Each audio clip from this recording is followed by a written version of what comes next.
Máis cousas, os paradores de turismo españois están a fomentar a cociña tradicional elaborada con produtos locais e de tempada. Os 11 paradores galegos participan nesta campaña.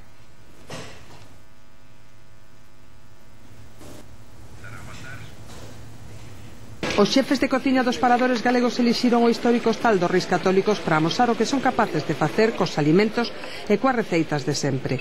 Queren demostrar que a comida tradicional pode ser ecolóxica, económica, xa e exquisita.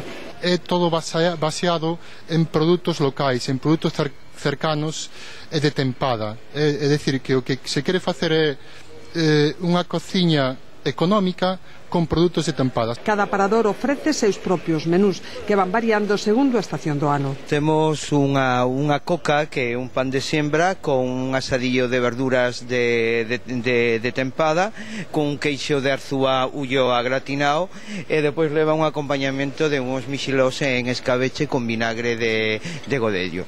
É o primeiro plato dun dos menús de primavera. En todos os demais hai tamén produtos galegos.